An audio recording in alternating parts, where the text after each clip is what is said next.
Welcome to the Leader Impact Podcast.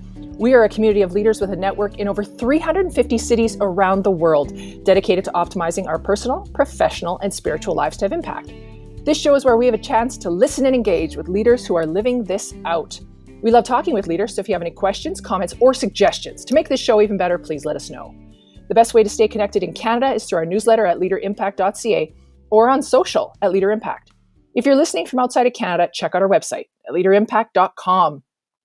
I'm your host, Lisa Peters, and our guest today is Diana Palacio.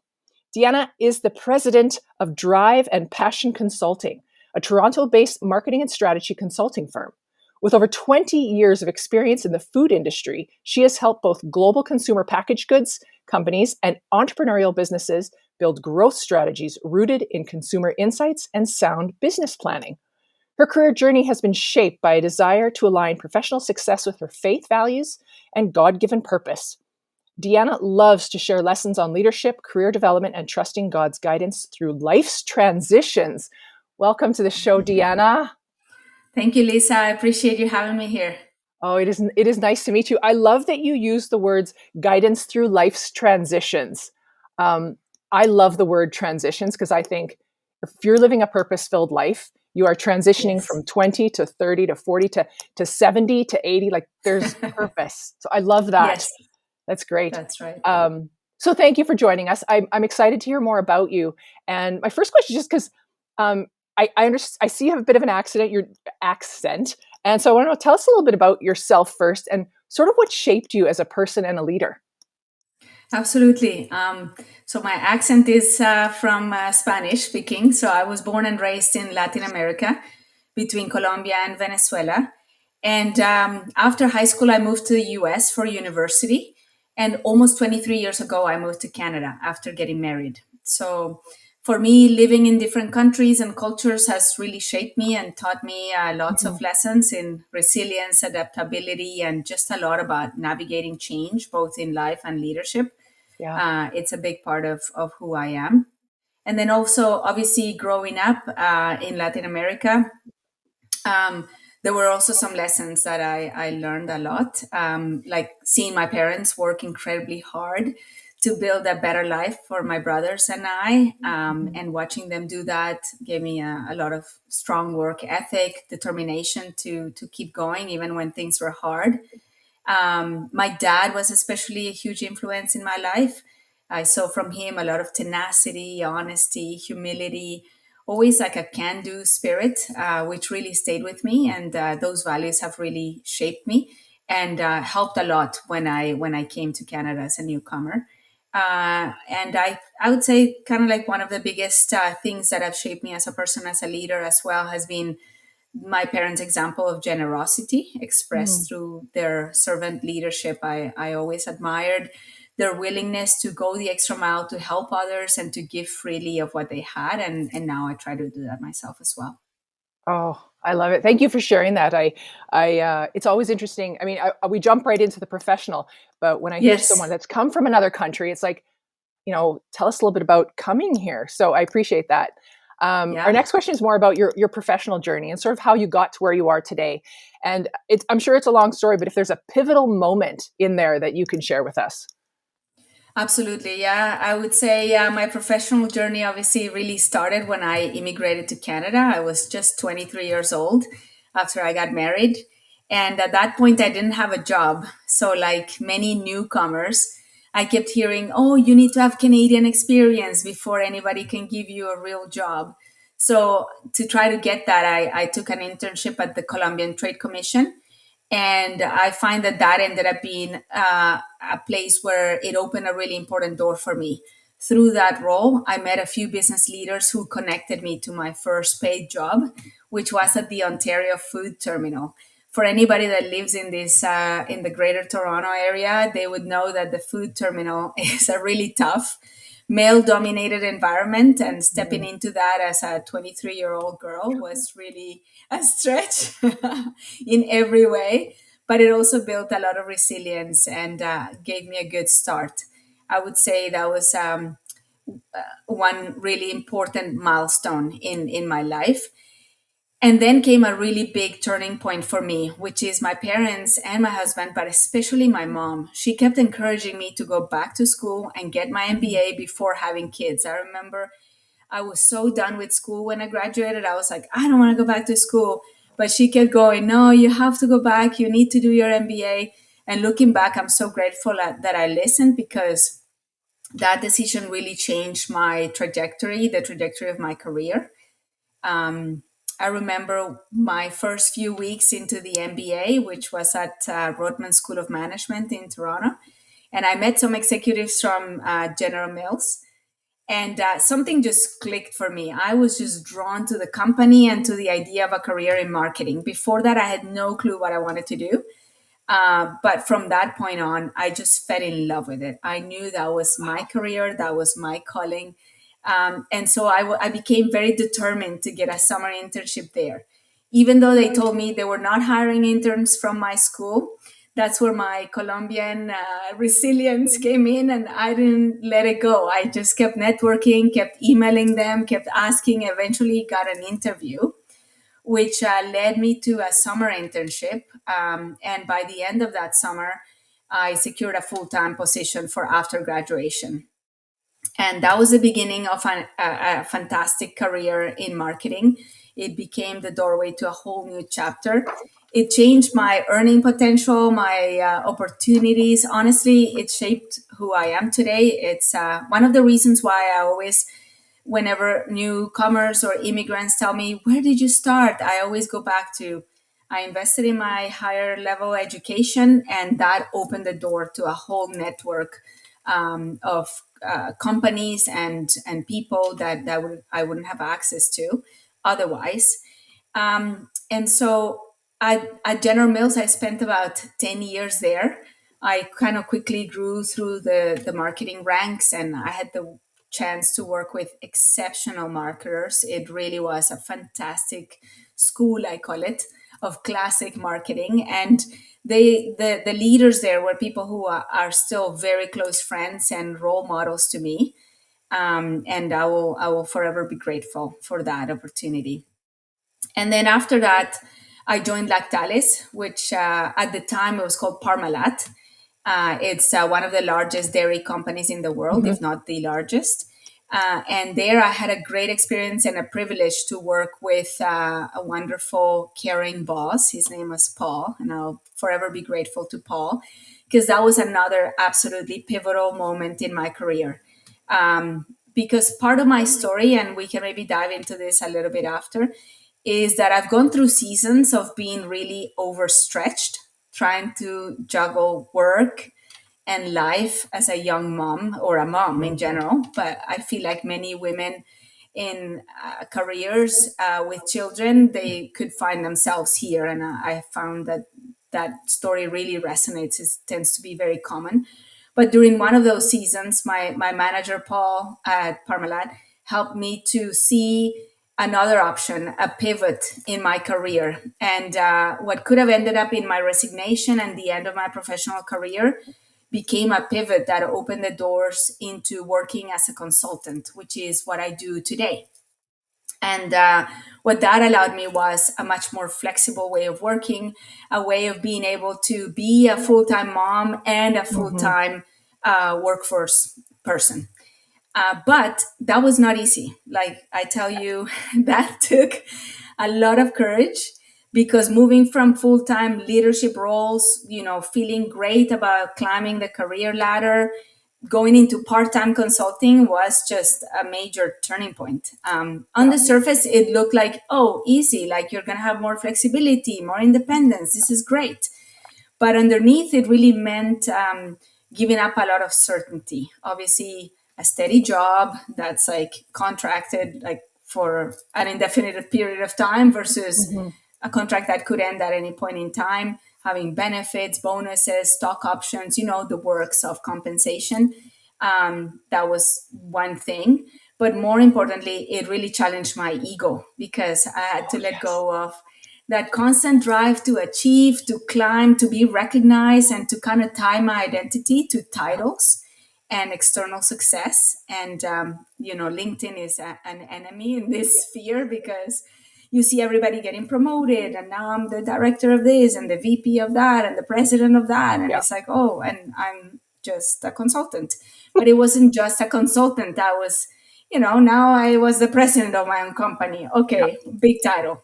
Yeah. But it really was a shift that gave me something far more valuable back. It really gave me my marriage and my family, Yeah. which I was about to lose to my career. Yeah. So I feel like that's been the biggest pivot, is really moving into this consulting model has allowed me to keep doing really meaningful work, stay professionally and mentally really engaged, contributing financially to our family, but doing so in a more healthy way, in a more sustainable way for me. It's not for everybody, but for me, this was like my mechanism. And so I would say kind of that's a bit of my professional journey and some of the pivotal moments in it.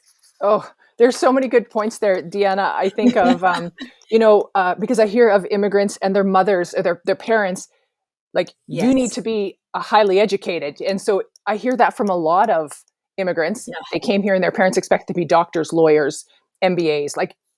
So Yes. am I hearing, was this very common for you? Are there other members of your family that were sort of? Yeah, very common. Yeah, very Okay. common. Your parents kind of put this big dream on you, and they Yeah. kind of invest in you. And I really owe them a lot. Like, my parents really invested in me. Obviously, they saw the potential, but they also kind of had this expectation that, like, you're going to reach more than we did. Yeah. So you feel a bit of that pressure, but I'm very grateful for that, Yeah. because the life that I have today, I wouldn't have had Yeah. otherwise, for sure. Yeah. And I love that you mentioned leaving the corporate life to the consulting and the ego Yes. that we had Oh, to. the ego. I did the same thing, and it was Yeah. hard. But it made Yes. COVID really easy because I was already at home being awesome at working at home, and I knew how to do That's it. right. But the Yes. ego is like, yeah, It's a appreciate. big one. It's a big one. It keeps a lot of people kind of in their current jobs, really Yeah. struggling through burnout, through the Yeah. same way of working, just because they don't want to let go of either the financial security, but also the recognition and the Yeah. kind of the praise, the pat in the back, I call it, Yeah. which is hard Yeah. when you're working for yourself. You got to look in the mirror and give yourself your own praise. That's right. All right. Well, we're going to talk about your best principle of success, if you have one, and if you have a story you can share about it. Yeah, for sure. So I would say, if I had to name one principle of success, I mean, you can think of many, but one of the ones that I live by is to serve others well and consider others more significant than yourself. And what I've seen again and again is that when you lead by serving, when you really understand your team, you support them, you help bring the best out of them, people just naturally become a lot more engaged. They do their best work, they go the extra mile, the whole team just becomes stronger. But I've seen that when leadership becomes all about you, your own agenda, your own recognition, kind of trying to muscle through everything yourself, it has the opposite effect. People disconnect, motivation drops, you kind of end up carrying far more than you were ever meant to carry alone. So for me, success is deeply connected to the idea that we're here to kind of love people well and serve them well. And one example I can think of living through this most recently was in my last consulting role, which wrapped up this past January.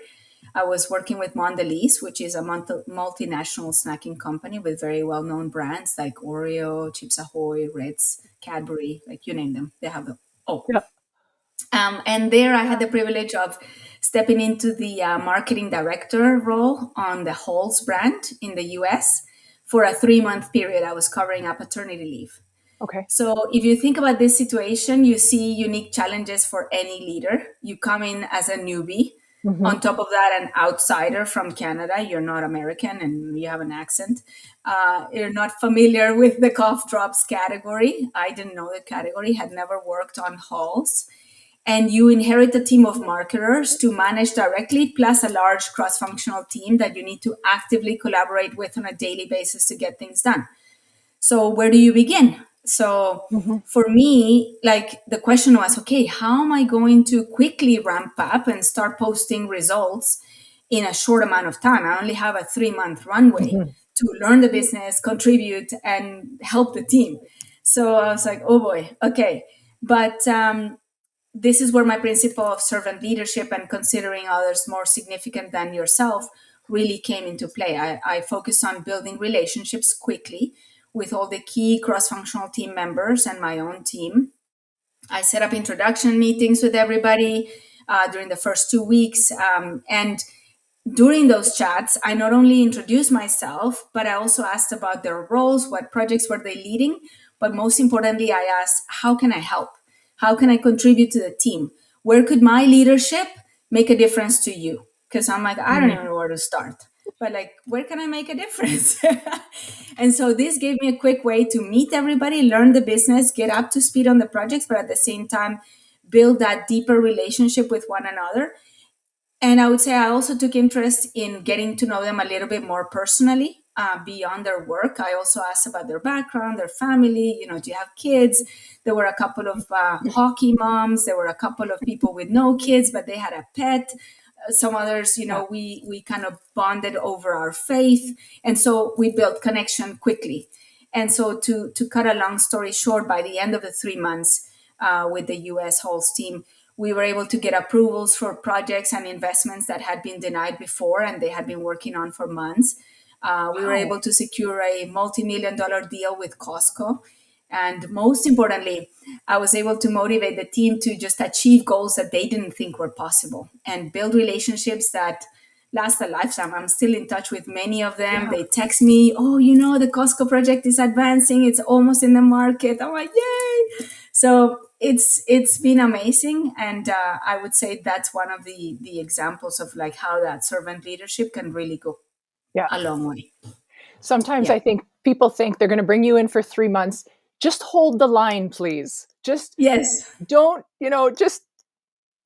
hold the line. And here you go and, $1 million deals with Costco. And you're just, how do you not get snapped up and go, you know what, would you like to come work for us full time? Do you know what, like, because you leave after 3 months and, just kind of wash your hands and on to the next job. No, so they did. They're like, oh man, you should just join our team full time. You should stay, and it's not out of the question. I have a really good relationship with the hiring boss there, with the HR people now, with the team, and they're constantly messaging me, when are you coming back? So I know there will be another opportunity to work with them, but that's what happens when you go in. You leave a good mark because you serve the people first. You serve their needs first rather than yourself. If I had gone in looking after myself, trying to impress others, trying to probably just take all the credit for myself, so maybe I could get hired. Like, I don't think it would have ended up being the same. Yeah. They just really felt that I came in and I just kind of helped them to achieve things and for them to succeed. And by virtue of that, it just kind of comes back to you. Yeah. So I've seen that in my career time and time again. And it's been a blessing. That's been part of the blessing of consulting, is that I've really never gone for a long period of time without one of my previous bosses calling me to help them on projects.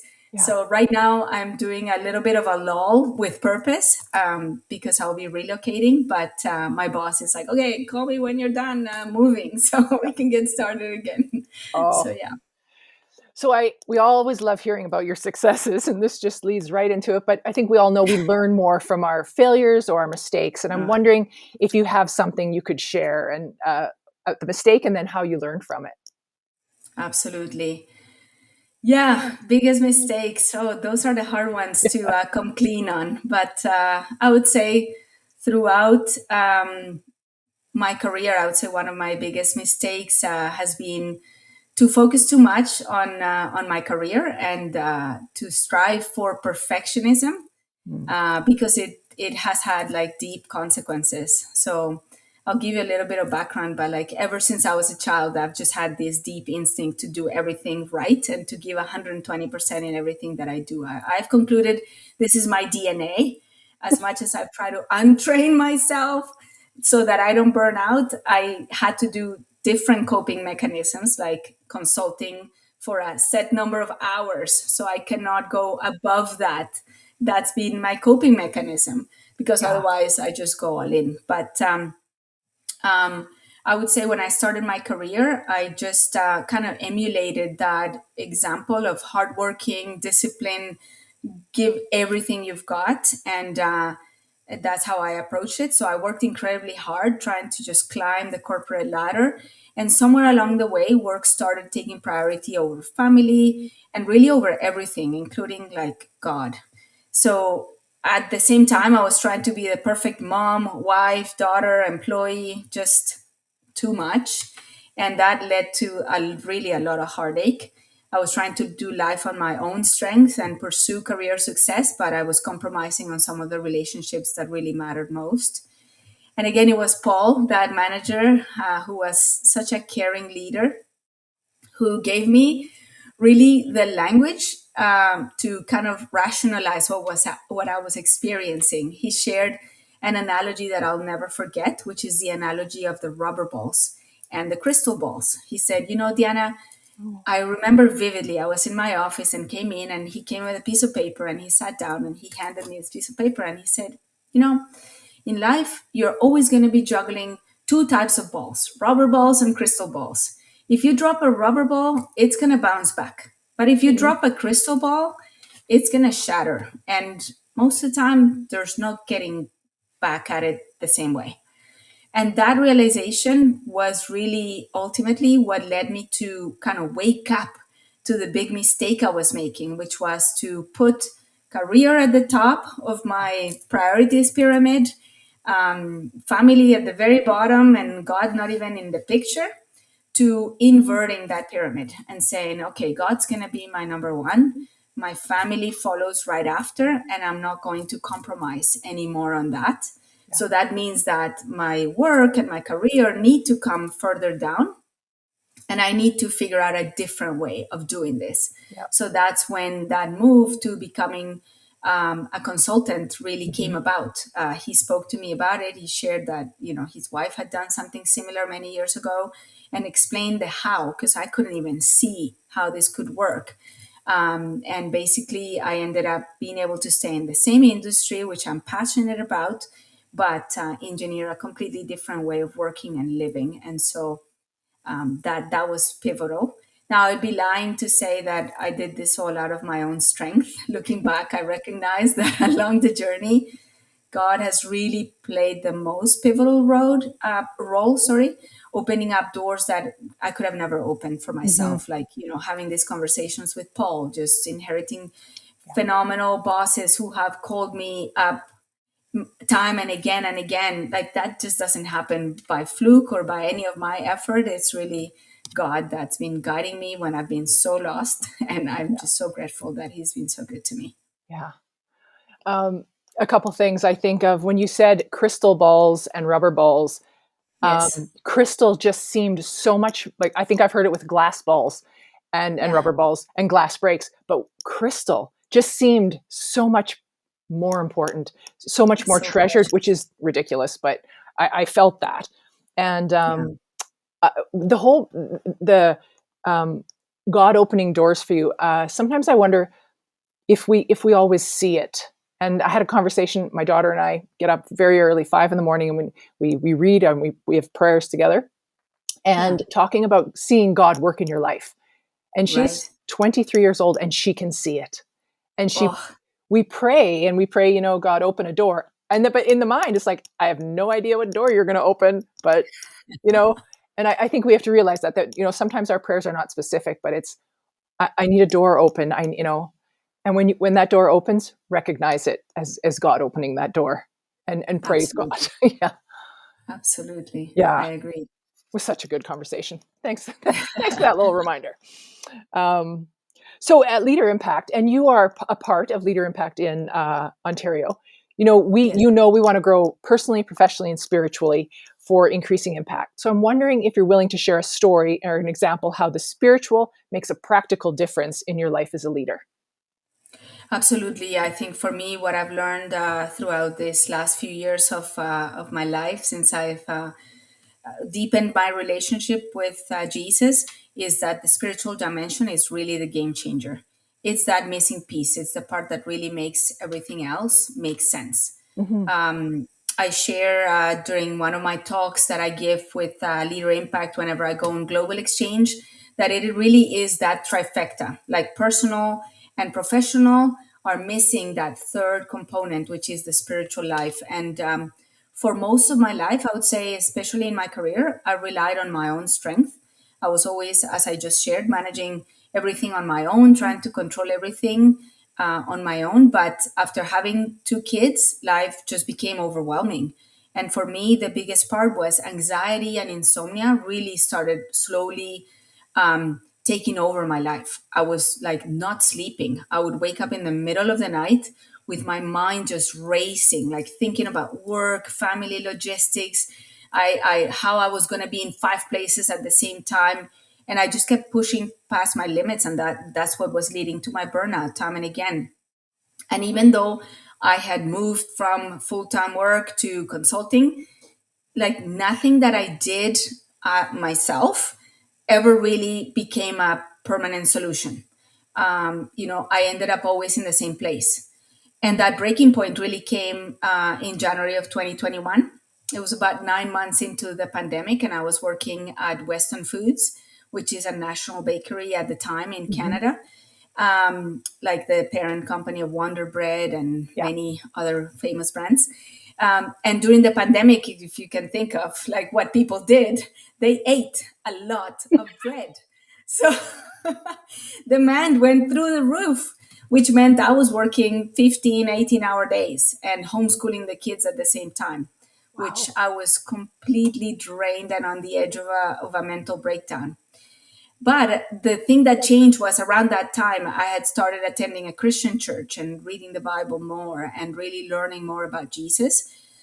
Because I grew up in a Catholic home and I knew about Jesus and I had a faith, but I didn't really know him personally. I didn't quite have a relationship. I didn't have a habit of prayer and things like that. And so one night, I remember waking up at like 3 a.m. in a panic, couldn't fall asleep again. So I decided, okay, let me go downstairs to my living room. And I had been there many, many times before, but this time was different. Uh, Instead of sitting there just in frustration, I picked up my Bible and I just said, you know what, God, like, if you're real, like, speak to me. Just, you need to guide me. You need to get me out of this hole. I don't know what to do next. Like, I've tried everything. You can see it. Like, I've changed ways of working. I've changed Yeah. jobs. I've changed bosses. Like, it's not working. And I don't know what to do. So at the time, I didn't really know the Bible very well. So I opened it almost at random. And thankfully, it landed on Isaiah 41:10, which says, "Do not fear, for I am with you. I will strengthen you. I will help you. I will uphold you." And in that moment, just reading that, I just broke down in tears. And I just knew God was listening. I knew that He was speaking to me. And I knew that that's what I had been missing, is actually listening to what God had to say to me. Instead of trying to do it all alone, I understood in that moment, He is with me. He's the one who's going to help me. He's the one who's going to uphold me. Yeah. And so from that moment on, I decided, I'm going to follow you. I'm going to do what you say. I'm going to come to prayer first and leave it all to you. Like, example, what do I do next? Because I am burnt out. I need a change. And so that's when I realized, okay, that side of me is what was missing, that spiritual dimension. And don't get me wrong, it doesn't mean I've stopped working hard. It doesn't mean I've stopped Mm-hmm. sometimes from stressing and waking up in the middle of the night. It still happens, but I'm no longer um, trying to control everything myself and trying to figure it all out by myself. I've learned to trust in God and put things in His hands. And, my first response to anxiety, like before I knew God, it was, "Oh, let me just have a glass of wine. I need to wind down." Yeah. And now instead, I would rather go into prayer because the wine wakes me up in the middle of the night and makes me feel terrible the next day. That's a sign of aging too. Yes. But prayer Yeah. works much better. So Yeah. now I really treasure my mornings with God, like you said, with your daughter. I have a similar routine. 5 a.m. alarm goes off. I go downstairs, make my coffee, sit in my favorite chair, I do my reading, I talk to God, and that routine just really grounds me. That's where I hand over my worries. And then throughout the day, I'm in like constant conversation. Sometimes I look probably like a crazy lady talking to myself in the car. But I'm just talking to God. I'm like, okay, Lord, I don't know what to do next. I've got this big meeting. I've got a big presentation. You Yeah. carry me. I don't know. I've done all the work that I can. I've put in my best effort, but it's yours now. Yeah. You carry me through. And that's really been a complete game changer. I have to laugh when you said talking in your car because when I used to go to the gym at like 5 a.m, that was my quiet time. I would talk to God, and I'd be like, and I thought, well, at least people think I'm on my phone. Yes, that's right. That's right. 24/7, 365 is open. That's right. So it's funny because earlier when I first asked you a question, you talked about the seasons of you have overstretched yourself. I'm sure that still happens for you. And the anxiety comes up, and I think you answered the question, but I just want to confirm, like, it still happens to you, right? Like, you're a normal person. Oh, 100%. Yeah. I'm in it right now. I'm busy moving. We're going to be moving to, God willing, to a new country for a year. And I'm completely overstretched. There's so much to do. My to-do list is growing. Yeah. And some days I just feel that pressure here in my chest and in my stomach. It's like a pit. And I just go, okay, just breathe. I've learned to do like prayer breathing and just pray. I go to scripture, I go to prayer, and I just take a minute. And I have a coffee mug that I love that says, "Be still and know that I am God." And that's my be still. Know that I am God. And I repeat that. And I just take a moment, have a little coffee, have a little tea, and do that. And that's been huge help for that. Yeah. But yeah, it still happens on a daily basis. When you said you read Isaiah 41? 41:10. 41. Yeah. I'm in Isaiah right now, and I just read Isaiah 45 this morning, and I just brought it up, and it's about God calling Cyrus. Uh-huh. Cyrus, and and what I didn't realize was Cyrus didn't know God, like, at this point. And God says to him, "I will go before you and level the mountains. I will break down the gates of bronze and cut through the bars of iron." And I just think, God's working back there behind us. We have no clue. Yes. We're in the darkness, but God's working, and he'll move things for you. So to you, while you're in this time of stress, God's working, and he's making those plans. And sometimes we don't see it because we're in it. Yes. But God's working around you. So 100%. 100%. I knew I could use that reading today. Thank you. Thank you. I agree. Yeah, I agree. And I feel like, that reading is also so applicable to people who don't know anything about Jesus yet, that are curious, because, sometimes you have no idea what he can do until maybe you believe or you start to reach out to him. And that may seem overwhelming for somebody who doesn't know, but it's just a prayer like, hey, Jesus, I don't know you, but if you're real, like if you're here, if you're listening, just would you, be with me, make me, comfort me, help me, strengthen me. And the peace that comes, that follows, often surprises me daily, how calm I feel after I say a few words to the Lord.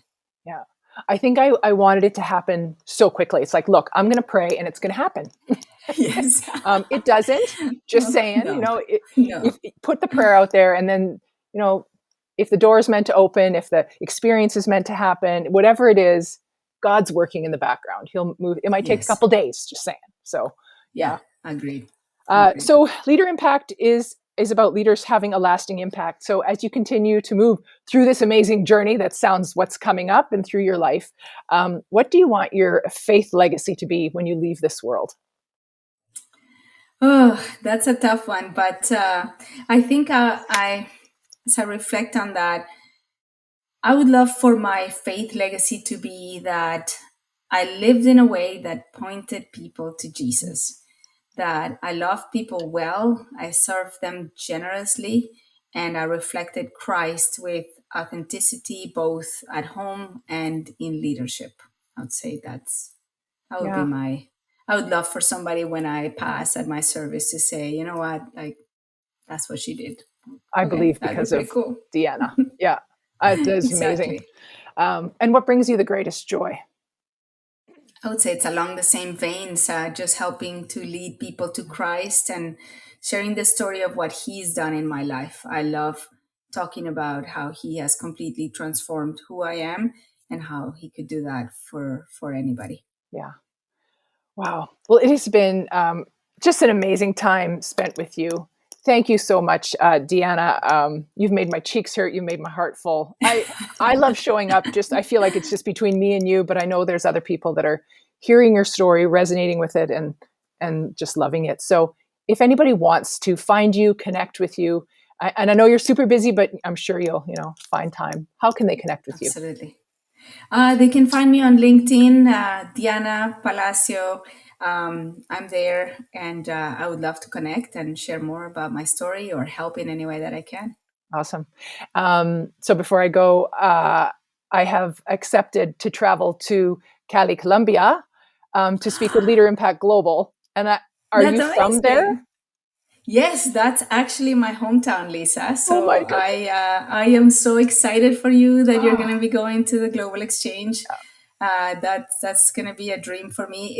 It's a tug in my heart. I know Roy has pointed that out. He's like, well, maybe you should come. But I already went to Panama this year, and we're moving and everything. So yeah. but I am so excited for you. I can't wait Oh, to see what you and the group that goes to Cali will do there. yeah. The Jesus and your message is so needed in our hometown and in our Yeah. country for sure. Well, it's been interesting because I've been asked for a few years and it hasn't felt right. And now it was like, it felt right. It felt good. And then here you are from Cali. Like, it's just, thank you, Lord. Like, it just, things happen. So Yes. it's been a pleasure meeting you, Deanna. Thank you so much. Oh, likewise, Lisa. Such a pleasure. Thank you so much for inviting me on the podcast. I really appreciate it. Oh, you're welcome. All right. Well, to all our listeners, we thank you for joining us today. If you're part of Leader Impact, you can always discuss or share this podcast with your group. And if you're not yet part of Leader Impact and would like to find out more and grow your leadership, find our podcast page on our website at leaderimpact.ca and check out our free leadership assessment. You can also check out groups available in Canada at leaderimpact.ca, or if you're listening from anywhere else in the world, check out leaderimpact.com or get in touch with us by email, info@leaderimpact.ca, and we will connect you. And if you like this podcast, please leave us a comment, give us a rating or review. This will help other global leaders find our podcast. Thank you for engaging with us. And remember, impact starts with you.